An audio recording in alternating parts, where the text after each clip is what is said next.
지금 뭐 이렇게 뭐 종에 대해서도 이야기가 좀 나오고 있고 또 용도 지역이나 또 리모델링에 대한 부분도 완화됐다라고 해서 사실 밖에서 보는 사람들은 되게 혜택이 많다라고 볼 수도 네. 있을 것 같은데 또 그 지역에 사시는 분들 또 네. 세부적으로 하시는 분들은 생각이 다르고 또 그 지역을 잘 알고 계시잖아요. 네.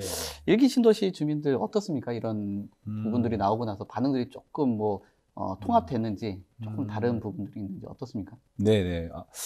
말씀하신 대로 메시지 자체가 사실 굉장히 이번에 좀 강력했고요. 네. 그다음에 그 내용을 보면은 뭐 용적률 상향, 네. 종상향, 사업성에 관련된 내용도 있었고 규제 완화, 그러니까 어떻게 보면 면제 수준까지 시행령을 통해서 하겠다. 뭐 네. 이런 표현도 있었고, 그다음에 이제 이거를 도시 정비와 도시 개발을 혼용해서 약간 현재의 도시정비법이 아닌 상회되는 형태로 그림을 그리겠다.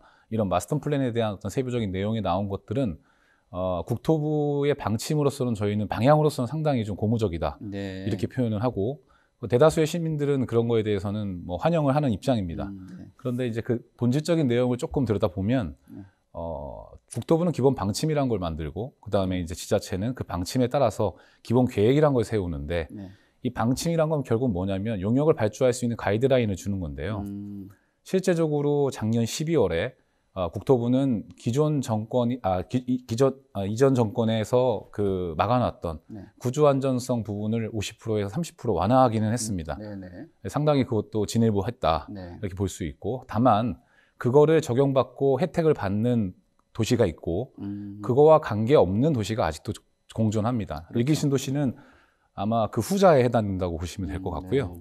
후자에 있다 보니까 그걸 국토부에서 모를 일은 없으실 겁니다. 그래서 만약에 그 내용이 여기에 추가로 담겨졌다면은 이 내용 자체가 좀 보편적인 적용 내지는 누구나 예측할 수 있는 사업으로 갈 수 있는 신뢰감을 줄 수 있는데 그런 내용은 빠져 있고 예를 들어서 이런 조건에 부합이 된다면이라는 가정형 이렇게 조건부를 걸었단 말이죠. 그러니까 네. 거기에 보면은 공공기업, 그 다음에 기부 체납, 그 다음에 블록형 단지에 대한 형성 이런 것들을 전제해 준다면 이렇게 종상향 내지는 용적률 상향 그리고 거기에 따르는 안전진단 면제 혜택. 그래서 이분들이 얘기하는 거는 지금 규제 부분과 사업성 부분을 건든 건 맞으나 네. 세부적으로 들여다 보면은 거기에 대한 아직 후속적인 실효성이 있는 행정이 나온 건 아니다.